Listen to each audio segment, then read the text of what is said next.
Bonjour à tous, bienvenue, ravi de vous accueillir. Vous avez de la chance parce que vous allez entrer dans les secrets d'une malle Vuitton, une malle à la loupe. Et d'autant plus de chance que nous avons avec nous Pierre-Louis Vuitton. Bonjour. Bonjour. Donc bien descendant de cette maison, de cette grande famille. C'est ça, en direct. La 6e génération a travaillé pour la maison. Ça fait une vingtaine d'années que je travaille pour la maison. J'ai appris le savoir-faire de mes grands-parents, de mes parents. Et mon objectif aujourd'hui, c'est de transmettre justement ce savoir-faire aux générations suivantes. Voilà, vous êtes responsable de savoir-faire Louis Vuitton. Et puis, avec nous également Jean-François Catenne, bonjour. Bonjour. Vous êtes artisan maroquinier maletier Louis Vuitton à Asnières, puisque c'est là le cœur des malles Vuitton. Vous allez nous raconter ça. Votre spécificité, c'est que vous savez tout faire, toutes les étapes, et vous allez nous les décrire, de fabrication d'une malle. Ça fait une quinzaine d'années, c'est ça, maintenant que vous avez rejoint la maison? C'est ça, 15 ans. Parfait. Alors, avant d'en venir justement à décortiquer ensemble la malle Vuitton, Pierre-Louis Vuitton, la malle, c'est le produit historique de la maison. C'est vraiment l'emblème au Alors départ. c'est ça, la malle courrier, c'est le produit historique de la maison. C'est le produit qu'a conçu Louis à l'époque en 1854. Vous avez en photo quelques belles malles. Il faut se remettre au 19e siècle. Donc Louis Vuitton est arrivé à Paris, il s'est installé à Paris. Il a commencé à travailler au début avec un certain monsieur Maréchal pour apprendre le métier. Et en 1854, il installe son magasin rue Neuve des Capucines.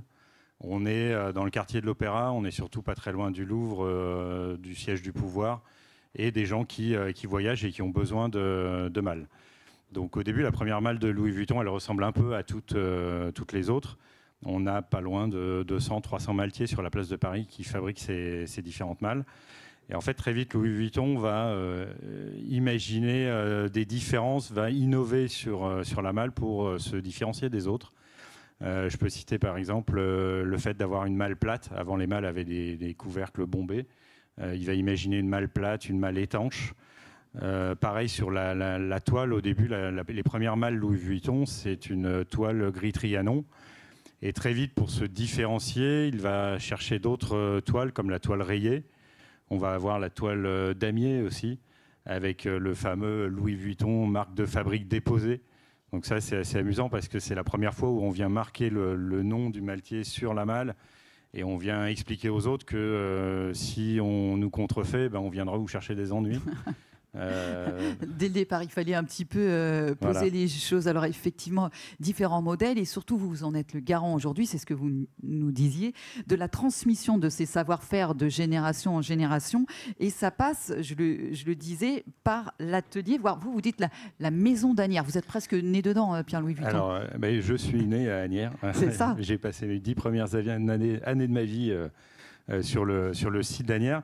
C'est un site qui est intéressant parce que Louis a installé d'abord son atelier en 1859 et à partir de 1870, il décide d'y installer sa famille.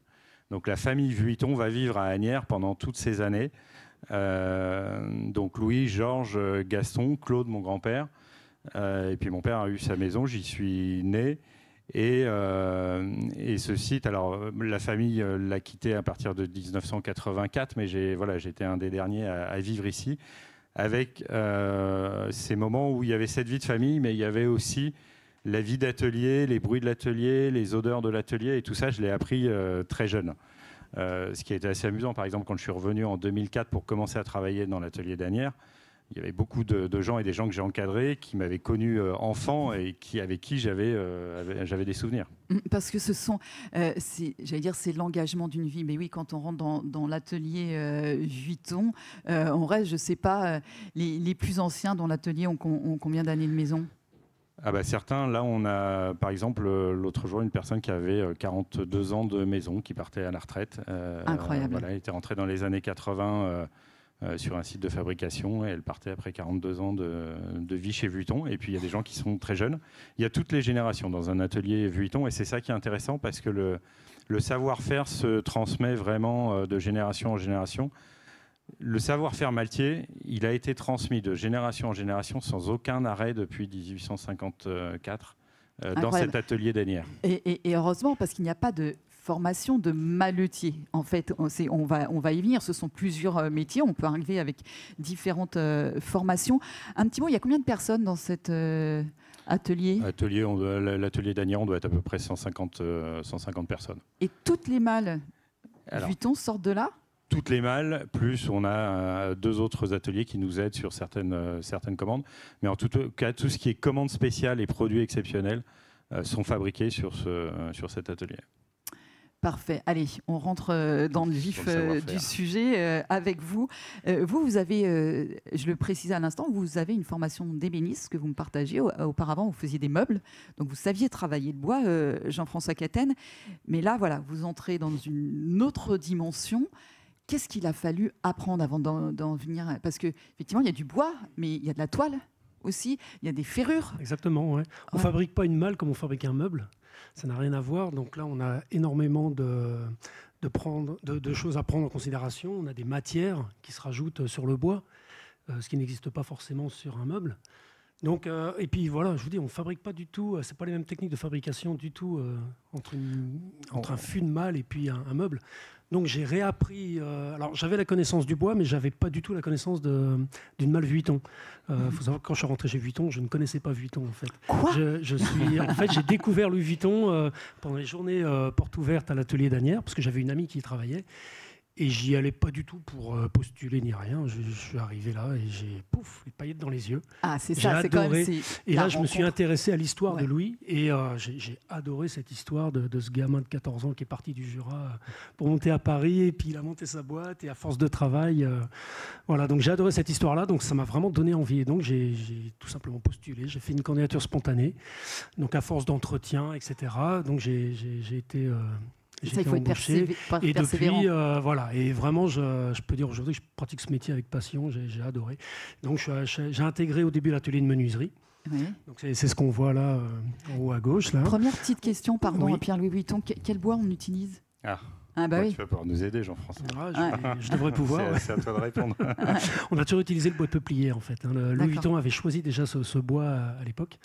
Et c'est un bois qui est particulier parce qu'il est très résistant, mais assez souple.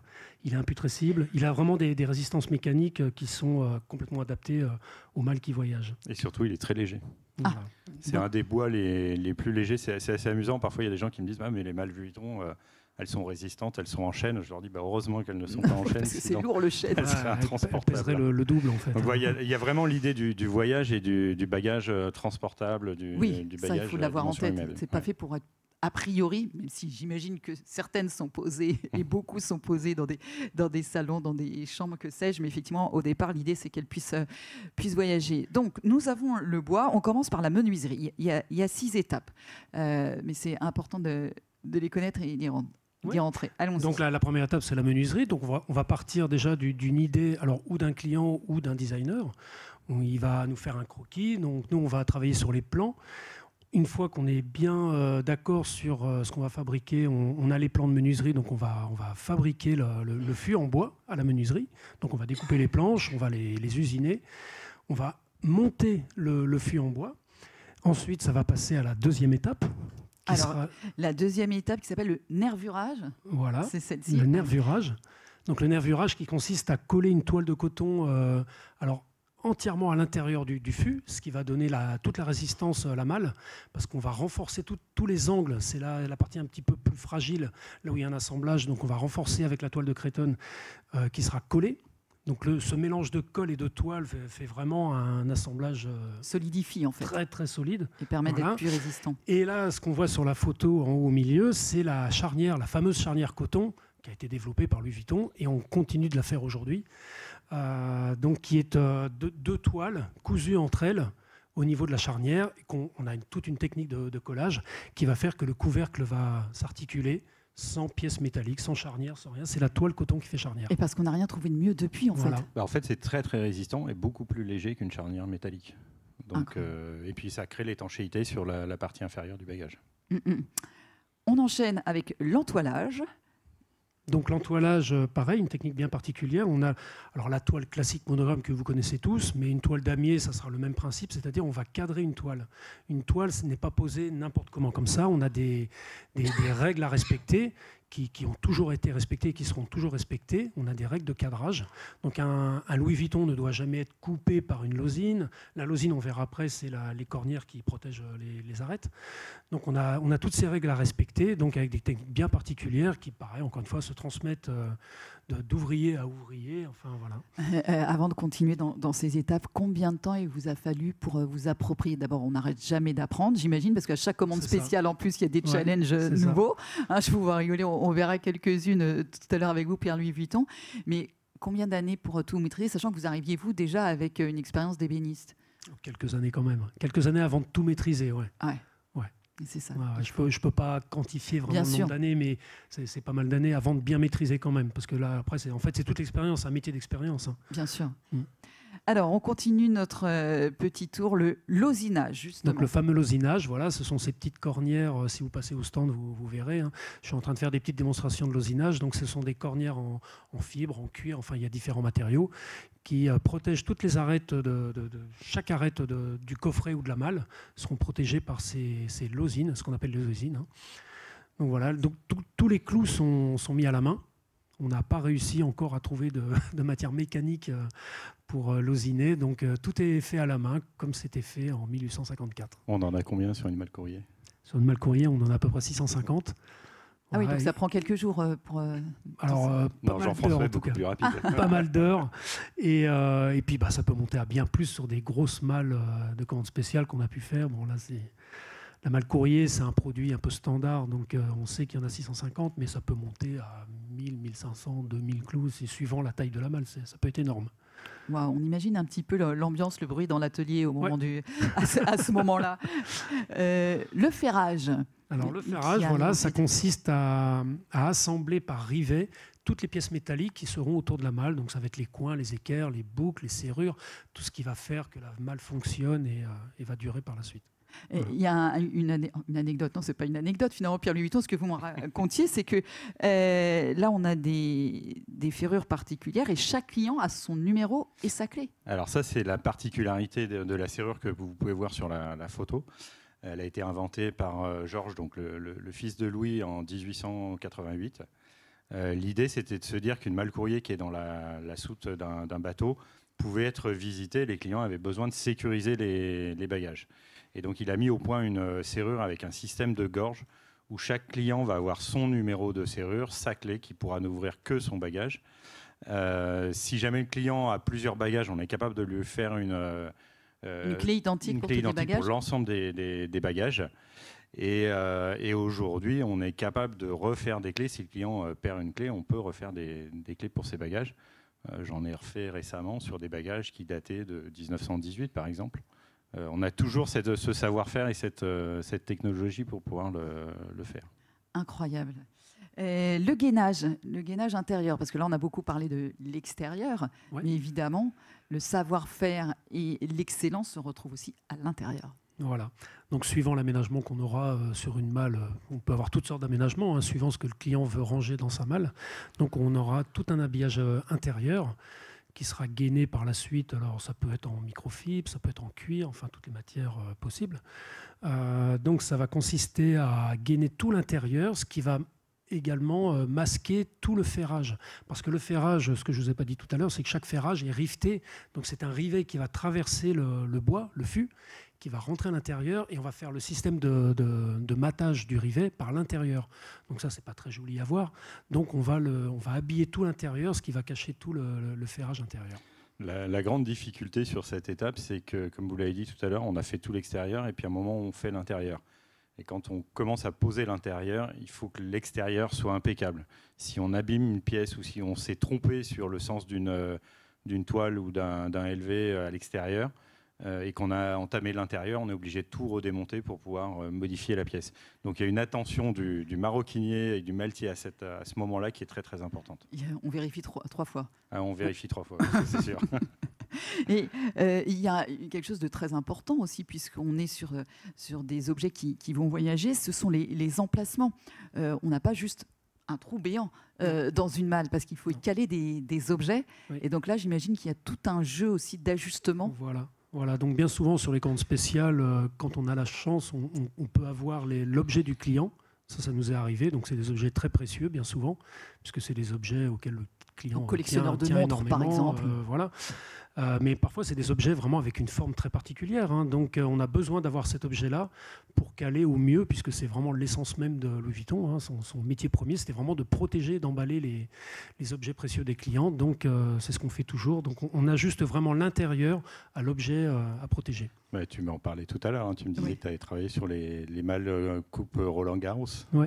Ah oui, ouais. Effectivement. Donc là, oui, ça a une forme particulière. Roland Garros, alors le plus exigeant que j'ai pu voir, c'était pour la Coupe du Monde de football. Parce oui, c'est ce que j'allais vous dire. Voilà, j'ai eu la chance de travailler sur l'écran qui a reçu la Coupe du Monde de foot en 2018. Oui. Celle qui était l'écran qui était en titane. Et donc le président de la Fédération française de foot était absolument exigeant. Il fallait vraiment que quand la coupe était dans le coffret, que le couvercle fermé, il ne fallait pas que ça bouge d'1 millimètre à l'intérieur pour ne surtout pas abîmer. Donc là, il y avait vraiment un calage très très particulier. Donc bien sûr, on n'a pas pu travailler avec la vraie coupe.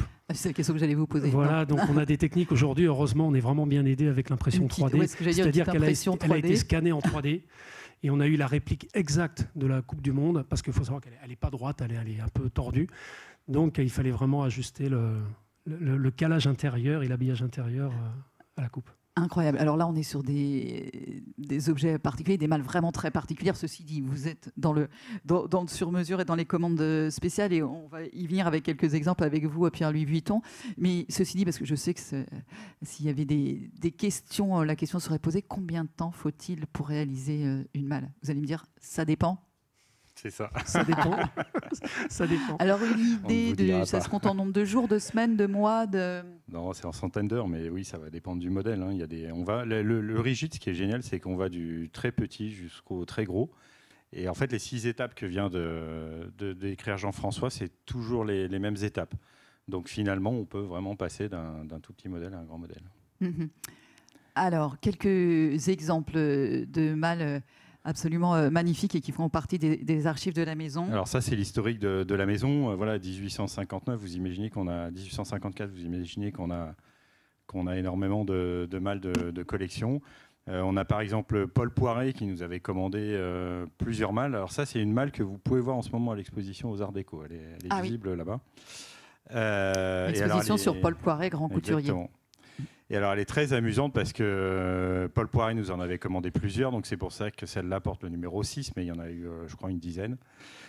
Et surtout, elle avait, chaque malle chez Louis Vuitton est personnalisée, c'est-à-dire qu'on va généralement y mettre ses initiales, son nom, de telle manière à ce qu'on puisse reconnaître sa malle à l'extérieur. Et celle-là, elle a un petit drapeau, assez étonnant. Qu'est-ce que c'est que ce drapeau? C'est bizarre. Oui. Alors moi, j'y vois un pois et j'y vois des raies. Un poiré. Et voilà. C'était recherché. Celle-ci. Celle-là, elle est très amusante. Il faut savoir que les clients qui venaient voir, alors là c'est Georges que vous avez en photo, qui venait voir Georges pour des commandes spéciales. Georges s'occupait du client, fabriquait les malles. Généralement à la réception, il y avait une petite cérémonie. Mais souvent, c'était monsieur qui récupérait ses malles et madame repartait souvent sans grand-chose. Et donc, Georges avait imaginé une réplique de la malle courrier en tout petit. Et il remettait cette malle aux dames de ses grands clients. Et dedans, il y avait un bac en zinc qui permettait d'accueillir des fleurs, de vraies fleurs. Oh, c'est chic, c'est une jardinière en fait. C'est une petite jardinière, voilà. C'est chic. Et donc, madame repartait avec ses fleurs et quand les fleurs étaient fanées, on pouvait retirer le bac en zinc et s'en servir comme boîte à bijoux. Ah bah oui, superbe. Alors là, on est, j'allais dire un peu plus high-tech, mais high-tech des années 80. Alors là, on est dans les années 80. Un monde que les jeunes ne peuvent pas connaître. Celle-là, elle m'a toujours impressionné. Pourquoi? Parce que je vous parlais de commandes spéciales, mais mon père était responsable des commandes spéciales, fabriquait ces commandes spéciales, et ça, c'est une des commandes spéciales qu'il a fabriquées. Je me souviens très bien, à la maison, il avait récupéré justement les objets de Paul Poiret.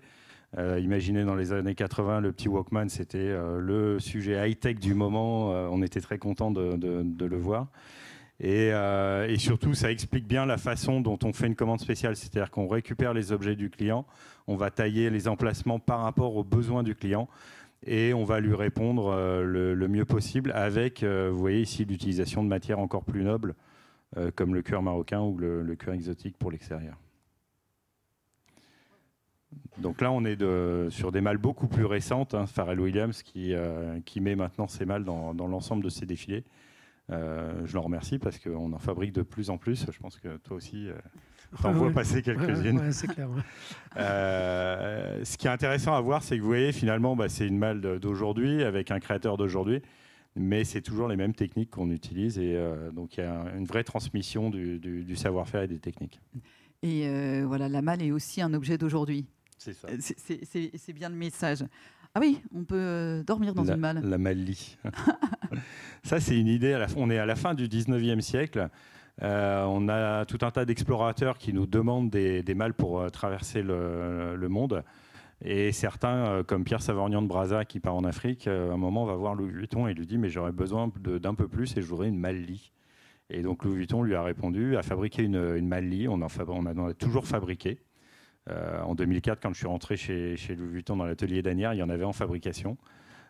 Ça m'avait beaucoup amusé. Et récemment, on a revu la création de la malle Louis pour faire une malle-lit encore plus confortable. Ouais, ça a l'air confortable. Hein. Moi, je vais bien tester. Hein. Je ne suis pas sûr qu'on voyage beaucoup avec. Mais elle est confortable, je l'ai testée. Tu l'as testé, oui, c'est vrai que toi aussi, tu as participé à cette fabrication. Ouais, vous avez dormi dedans? Non, je n'ai pas dormi, mais forcément, on l'a essayé. Ouais. Bon, t'as plus que ça que tu fasses une sieste au boulot. Et je voulais juste terminer avec ça parce que malheureusement on arrive à la fin, mais effectivement vous nous racontiez au début de l'histoire, Jean-François, que au départ vous étiez ébéniste et c'est lors des journées portes ouvertes dans l'atelier d'Anières que vous vous êtes dit waouh, c'est là que j'aimerais être. Et c'est comme ça qu'est née votre vocation et que vous avez que vous êtes entré dans la maison il y a 15 ans. Donc là on peut vous retrouver sur le stand, mais il y a toujours ces portes ouvertes sur je pense régulièrement des ateliers. On a toujours les journées particulières LVMH de façon assez régulière. Donc, si vous passez par Asnières, à ce moment-là, à suivre. Merci infiniment à tous les deux. Merci pour ce voyage dans le temps. Merci beaucoup. Merci.